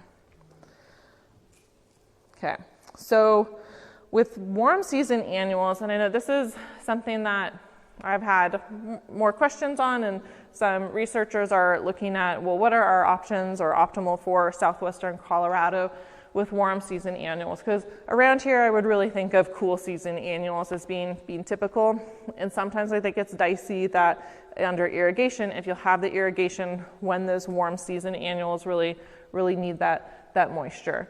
But they can be more drought tolerant, so they can require less moisture, which is why we're evaluating, can these be used in this area?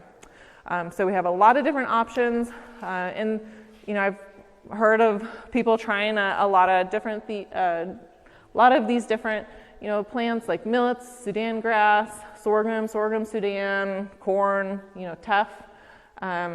They're growing best in the hot part of our summer, so you're going to be planting them later, once your soil has warmed up. And they're compared to a cool season forage. They're more drought tolerant and more water use efficient, but that palatability is generally less than a cool season.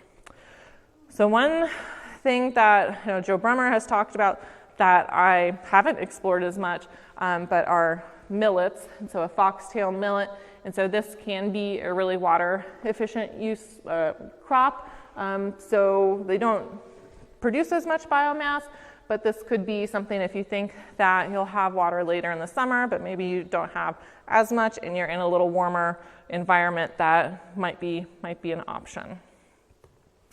I've heard of more people trying sorghum Sudan grass, so using this as a summer annual. So it has a pretty high yield potential. You can are this for hay.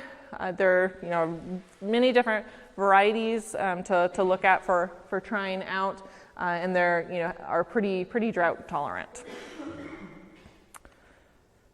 Okay, and of course there's always a downside, but so a big caution with all of these annual grasses are nitrates.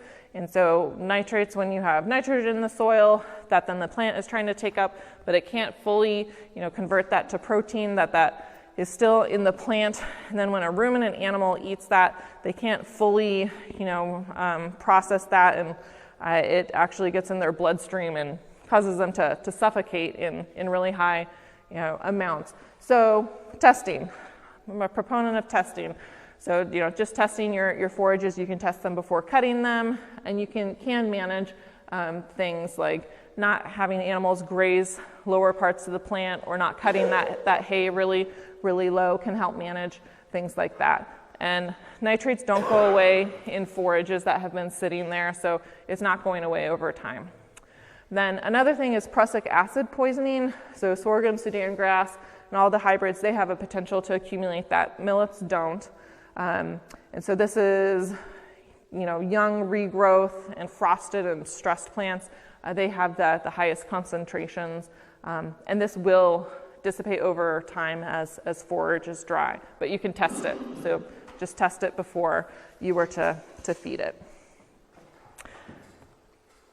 And then cool season annuals. So say you were planting a cover crop with like peas and triticale, that would kind of be, in this category. And you have your best growth during the spring and fall. I've seen the most biomass for when these are planted in the fall. So if you're doing, a cover crop like a winter annual, they're less drought tolerant and less water use efficient, but they're more palatable, and there are options for, you're like, I can't plant it in the fall, but I want to plant it in the spring. You have various options there. And so these winter small grains, so these are just examples of things like wheat, barley, triticale, and rye, which rye isn't commonly grown around here. I've grown rye, heritage grains that, those things can produce a lot of biomass. But if you are looking at like a hay that you have a place that you'd like to try out, small grain for hay, then something like an awnless barley or triticale might be a way that you could go and be able to control weeds while still getting like a hay crop or being able to graze that.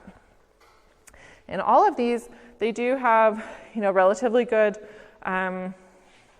crude protein, so they are pretty, nutritious and good for livestock. And this is some data out of Yellow Jacket. So we can see some differences between, all of them, but in kind of a similar zone.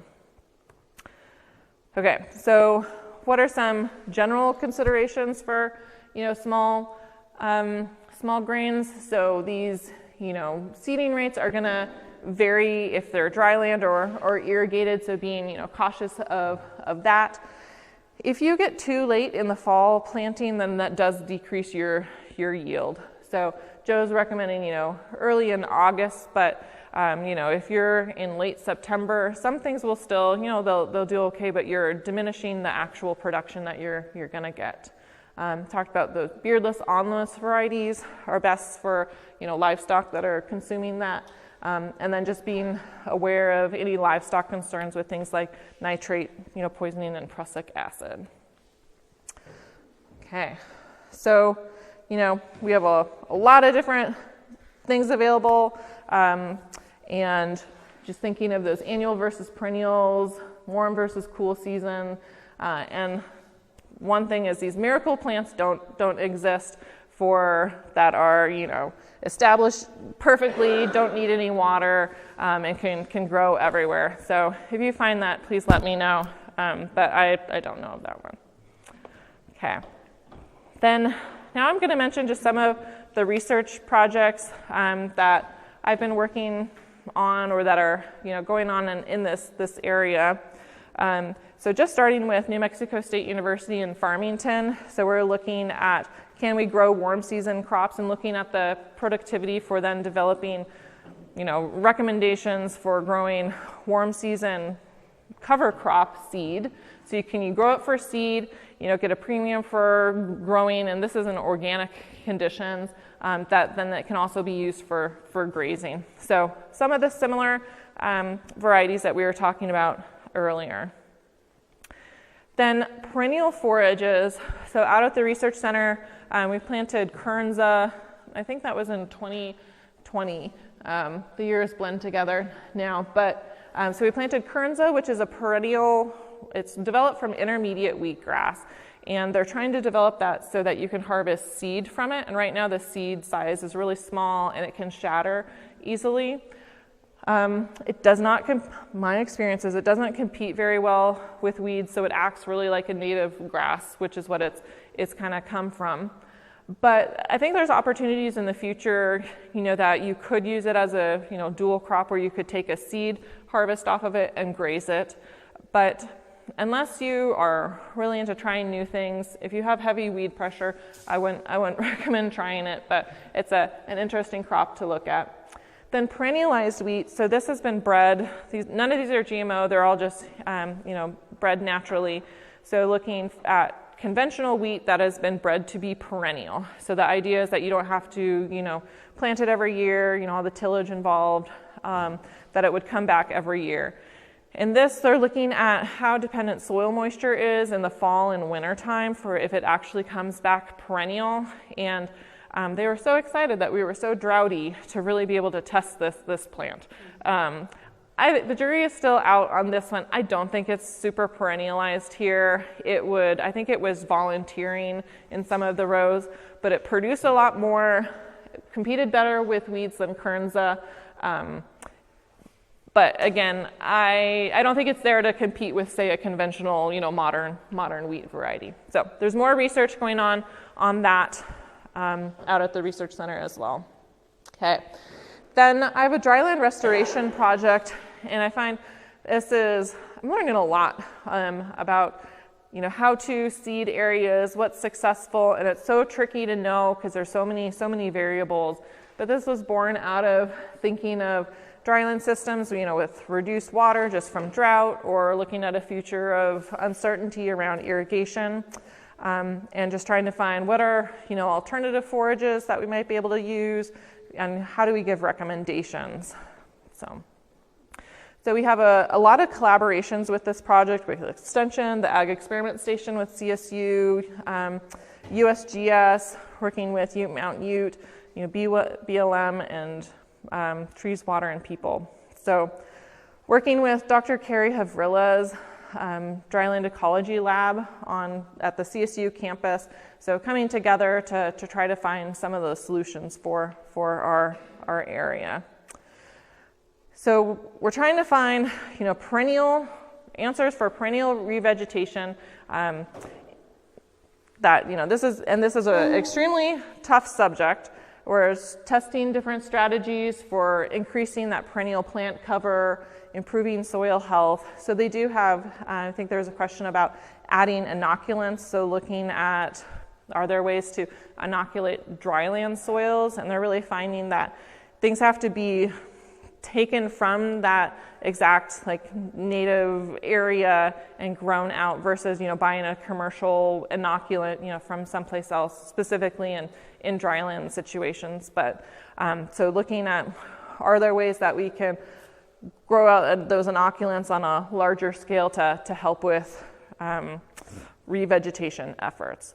So we're trying to support just general rangeland health, productivity, that forage quality, quantity, so that there's more forages available, and looking at drought resilience of our landscapes. So RestoreNet, this is housed with the USGS and Flagstaff, and they have a lot of different 30 plus sites in a lot of different areas, and we're doing similar work throughout these areas so that we can compare apples to apples of what treatments are working on the Sonoran Desert or versus what's working up here. So locally we have a site at the Research Center in Yellow Jacket, and then with Mount Ute up Minkus Canyon. Those sites are extremely different, which is really fun to see and frustrating at times, but so we've planted some native seeds, and we're looking at seed mixes that prefer cooler weather or prefer warmer weather. And then we're seeing, what is germinating, how robustly they're establishing, things like that. We also did a seedling planting, so testing like what is inhibiting plants from growing. So is it once we have a plant in the ground, can they continue to survive, or is it the germination process that is really inhibiting growth of these different plants? And yarrow is currently winning some races out at the Research Center. And then we have different treatments. So are there things that we can add when we plant that will help with germination? And then are these cost effective? And jury is still out with that. So trying, different seeds. We have con mods, which are structures so that, they could hold moisture, reduce soil movement. And then based on interest from the community, we're trying things like biochar, polymer beads, and then mulch pitting, which is, hopefully capturing more water, and then compost. And so this is a 10-year project. So we established it in 2021, and established our sites, and now we'll continue monitoring for twice a year for the next 10 years. So we have some very preliminary results.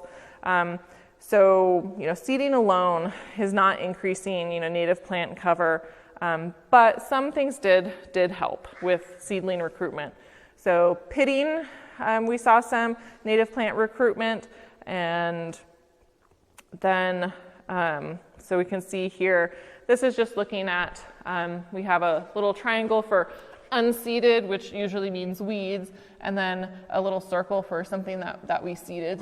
So this is at the Research Center, which we have a lot of weeds. They're annual weeds though, Bonnie, so don't worry.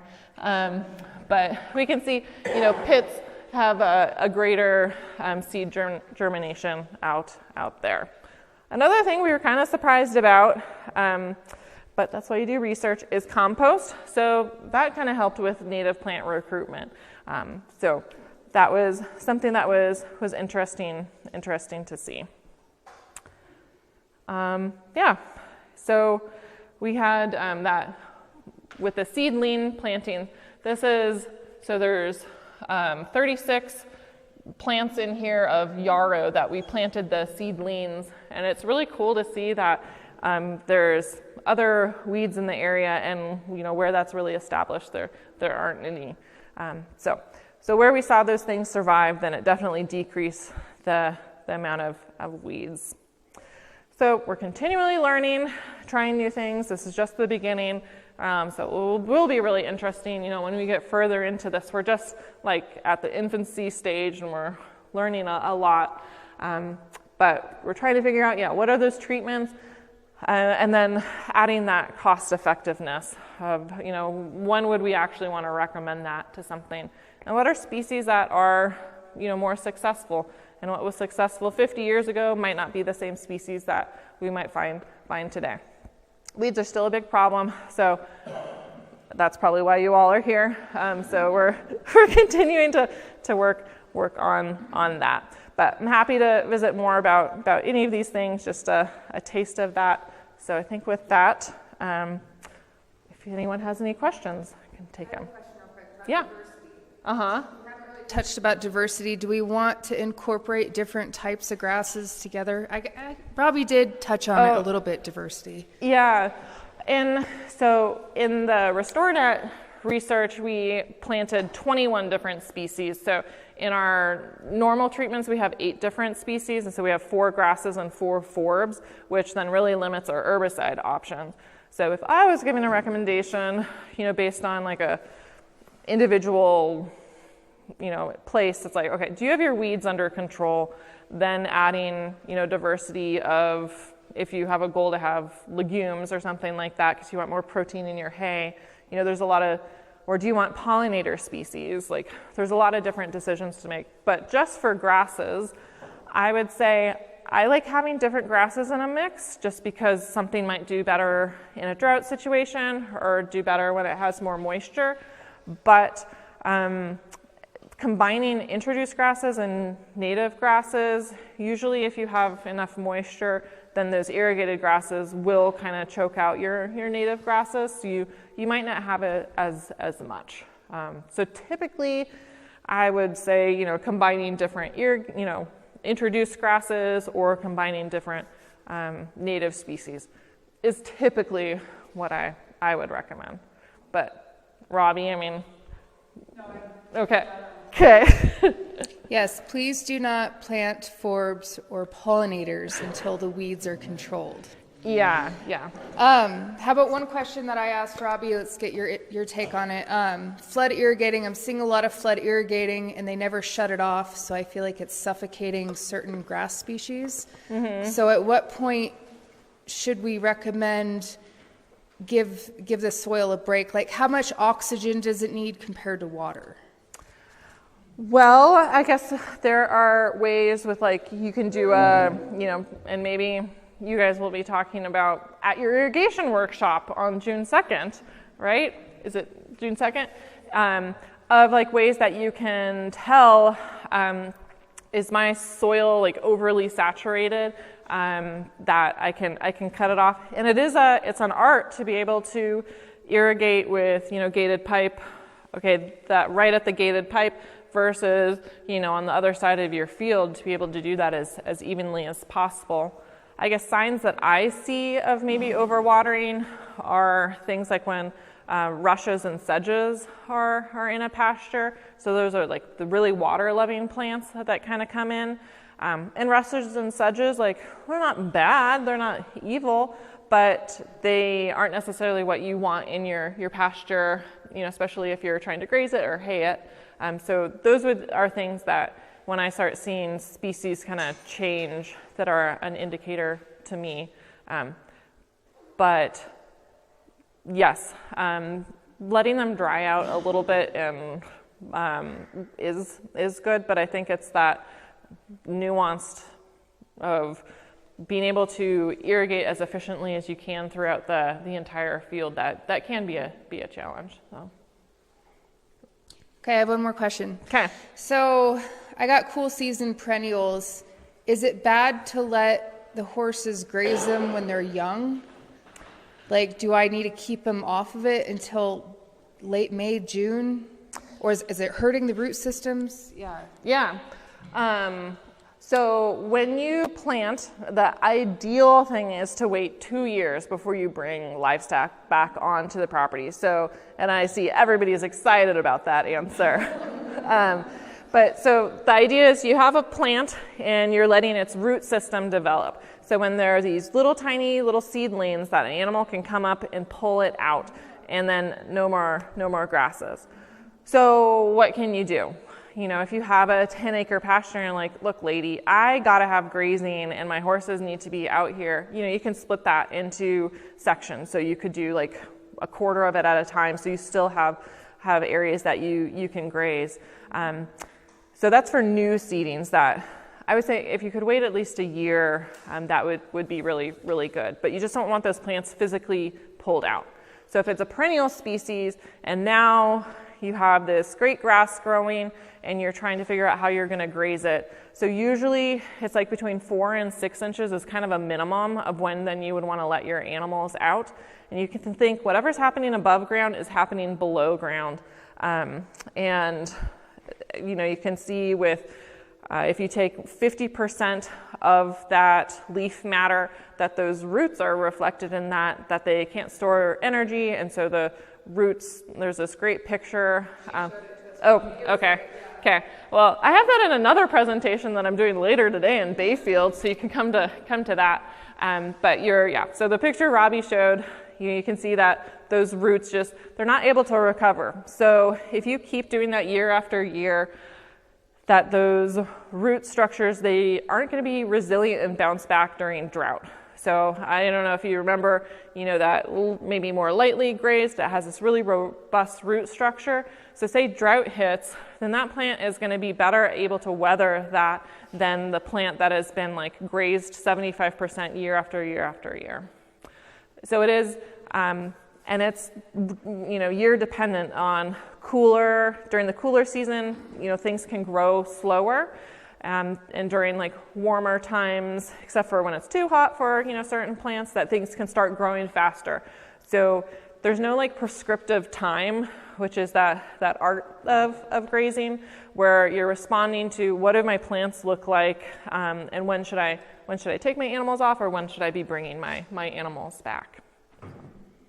So it seems like spring is a sensitive time that you would want to keep your animals off till it grows 4 to 6 inches, and then start practicing the 50% rule. Yeah, and also fall, like letting your plants, go into winter where they've been able to recover well. And people practice that with like alfalfa, just not cutting it really too close to, when it's going to get really, really cold. Just allows that plant to be robust, to be able to weather what comes. So. Yeah. Where did you get the seeds from for the Restore Net research project? From Robbie. You got a lot more varieties than you. Thank you. Yeah, and she worked really hard. Okay, I did have to go, I think, to Granite Seed and Pawnee Butte, I think, for like 3 varieties. So, And there were some varieties that we couldn't find, like Black Grama. There was some guy of a friend who had a little envelope of 8 grams,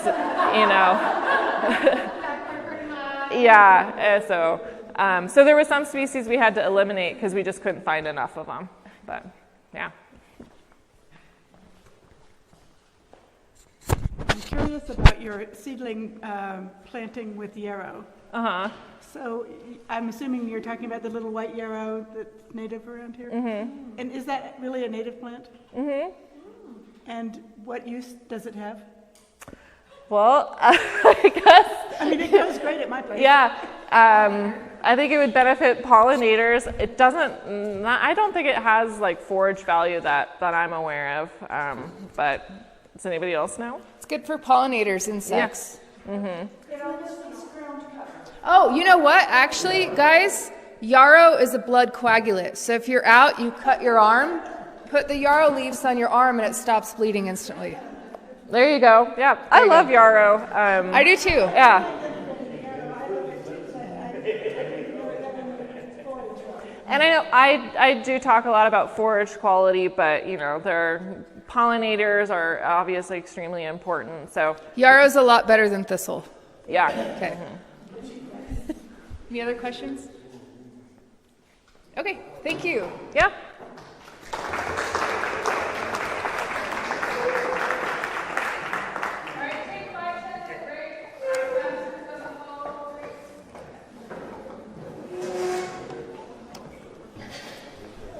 Good job. Thank you. Yeah, Have thank fun you. at your next one. Thank you.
done. We got one more speaker.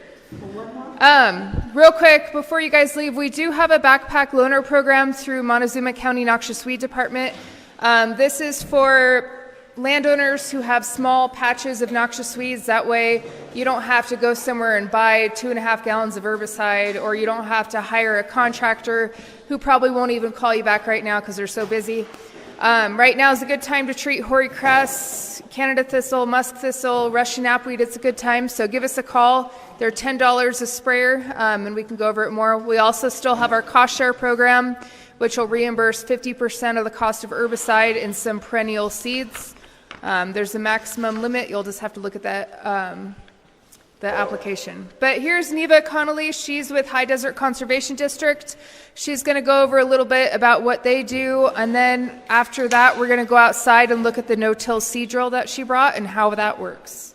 You have that? Okay. All right. Yeah, all right. Well, thanks, everyone. I'm Neva Conley. I'm with the High Desert Conservation District.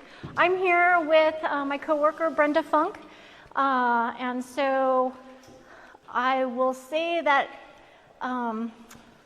Robbie covered a lot of what I was going to go over today, so this is going to be really quick.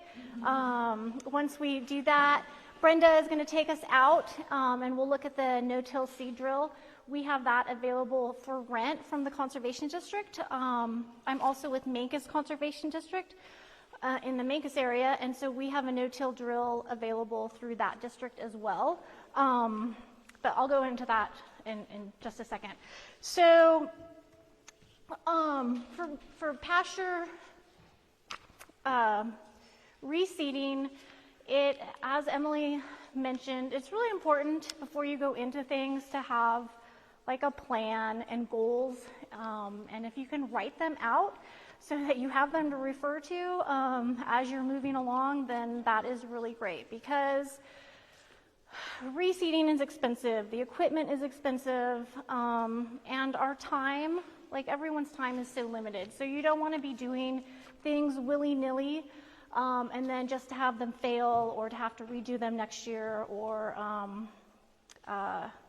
anything like that. So when you're looking at reseeding, this is assuming that you've already kind of taken care of the weeds. You've got them sprayed, you've got them under control, and then you're looking at whether you're doing a full establishment where you're just starting a pasture from scratch, or if you're doing a renovation where you've already maybe you moved into a new place and the pasture was overgrazed or super weedy, but you have a start there. So again, and that's something to look at, like, you know, do you have a plan for what you want to do, or are you just throwing seeds out?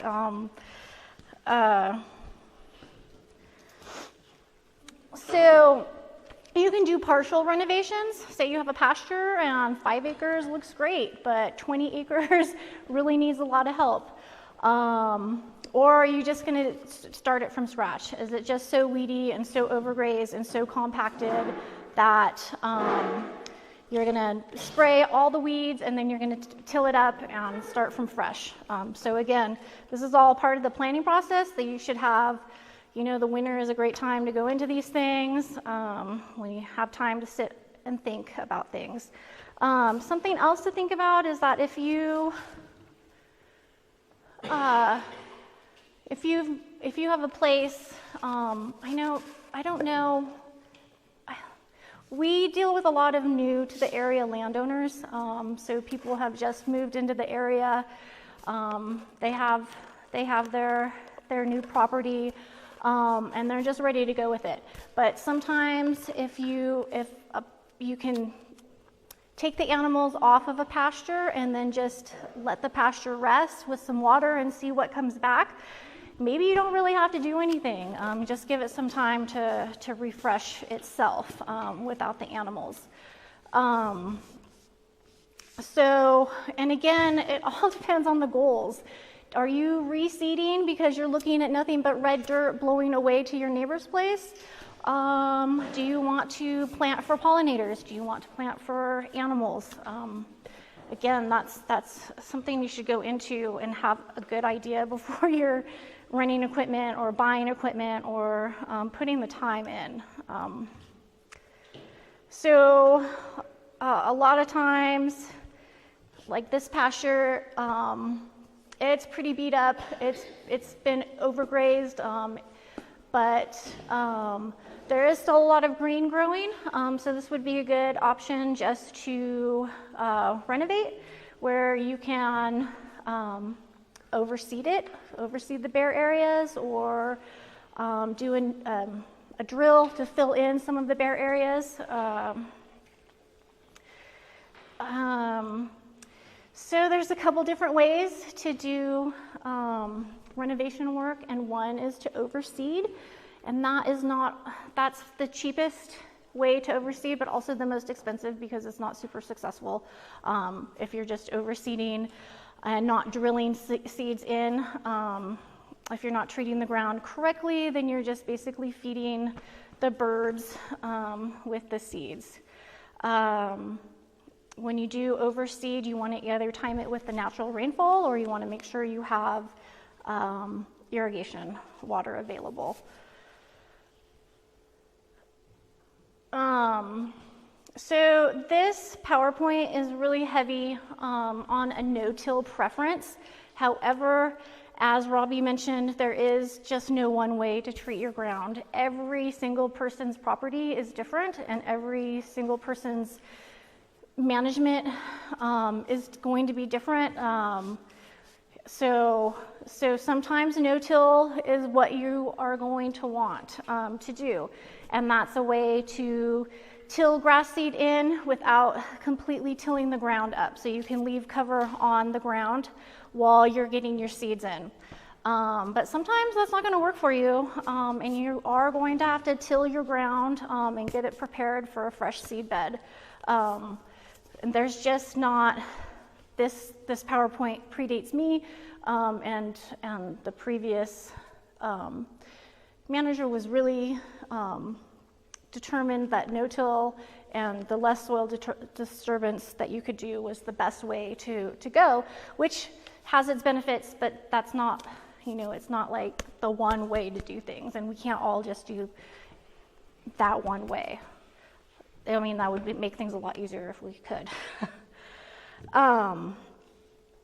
So in the past, complete tillage of the ground was the conventional way to prepare a seed bed, but no-till is becoming more popular.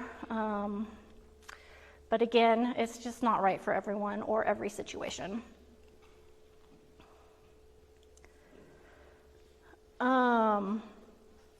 So I think Robbie already went over, seed bed preparation.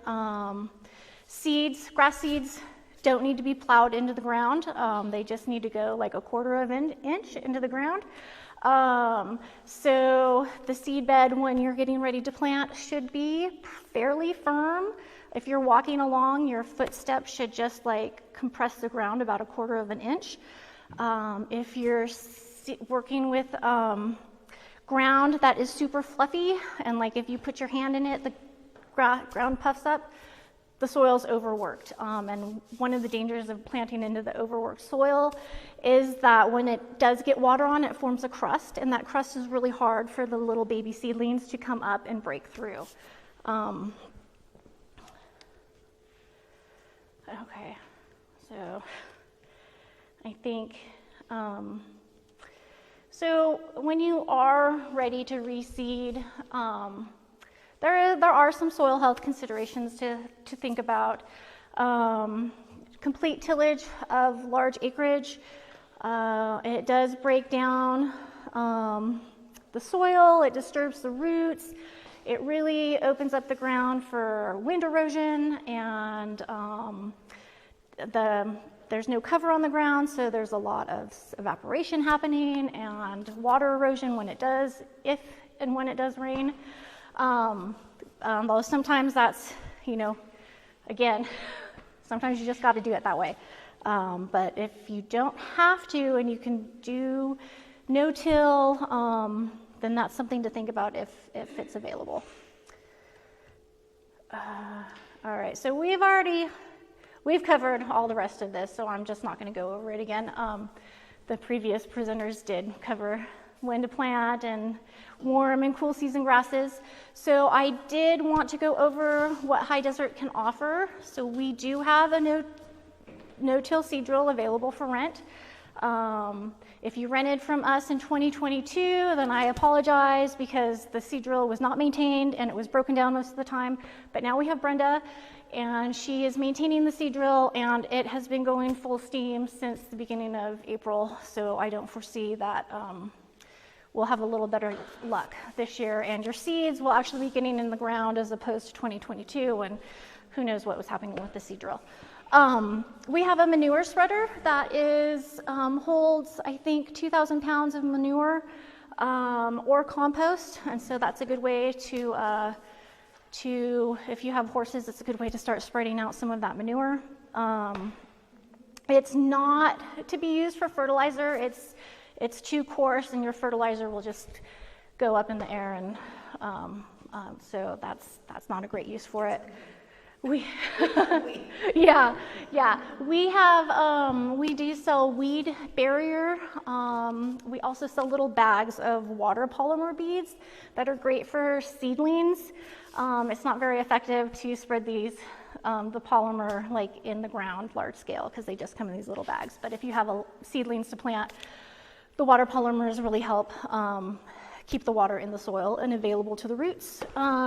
We have a couple bags of crop covers. We're kind of passing that need for that now, but it's good for early fall or late fall and early spring plantings to keep your seedlings protected. Let's see, am I missing anything, Brenda? The rackets, the seedling protectors. Oh yeah, we have these little tubes to protect your new seedlings. We also provide site visits to your place, and we also can do soil tests. We work with Ward Labs, and so we have a discount on the soil tests that we can send in for you guys. And so you can either take the soil sample yourself and send it in with a form from High Desert to get the discount, or we can come out and take the soil samples for you, send them in, and then go over the results when they come back in for you. And again, I think it's like a 20% discount from the standard prices. So we do have that available as well. Do you have any biochar? We don't have any biochar. No.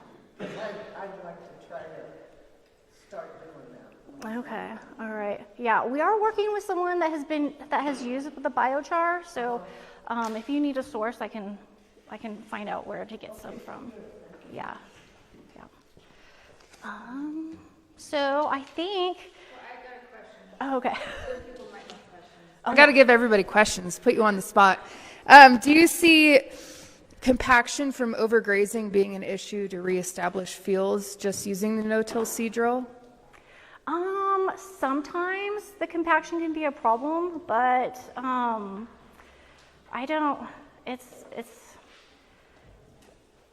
mean, it can be a problem, yes, but we don't see that super often. Okay. Yeah. Does anybody we got to ask her more questions. You're welcome.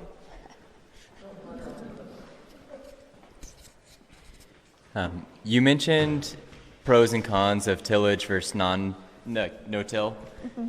If you have a really established weed population, would you lean one way or another? Like, would you go to a full till, a disc, or no-till? Yeah. Yeah, because if you have a species that propagates via roots and you're tilling that ground up, then you just spread all those weed roots like around. Okay. But with like a seed, let's just say for example a seed type, would that effectively bury it super deep and kill it? Or? That is one way to do it. If you have an annual weed, that is, you can just turn it under and take care of it that way. Okay, gotcha. Yeah. But then like doing a no-till, if you have that on the surface, you got to get the weeds You're just going to be treated. out-competed and it's not going to do anything. Yeah. Okay, thank you. Just quick, I'm sorry. Oh, you got to wait for that. Where were you from? I'm with the High Desert Conservation District. Yeah, and we share an office at USDA, where the Farm Services and NRCS are. We have an office in there. So there's the Mancos Conservation District, and then there's High Desert Conservation District, but she leads both of them, so I guess it doesn't really matter where you live, just call her. Yeah. And I have some cards. I can set the cards out on the table, and you can reach me no matter what zip code you live in. So.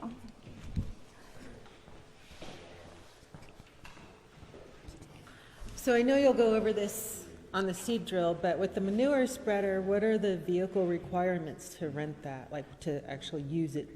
So the manure spreader, you can just hook it up to an ATV or a truck. Oh, okay. And it just, as you drive, wheel driven. Oh, okay, because So- you said it held like 2,000 pounds, so I was like, do you have to have a tractor to tow that Yeah, no, I mean, you have to like be able to shovel all that Yeah. into there. And then just a regular trailer to tow it to your place? Mm-hmm. Yep, just- And so say like I have shavings and manure together, but I want to go ahead and spread that over my pasture and let my pasture rest. That, I know you said you can't put fertilizer in it, but you know, things take forever to compost if you're not constantly watering them. So if you have like these huge piles of shavings and straw mixed with manure, could it handle that? Yeah, it can handle that, and it will, if you're on an ATV and you're driving that thing, you're gonna get covered in it, but it's, I feel like I'm covered in it all the time. yeah, the manure spreader will work for that perfectly, yeah. Any other questions? Yeah. Did somebody say yeah? Question? Okay, let's go outside. Thank you. Is it that way? Oh, okay. Okay, so go outside, and it's over by there's a water tank truck over there, I think. I don't know the best way to go out there.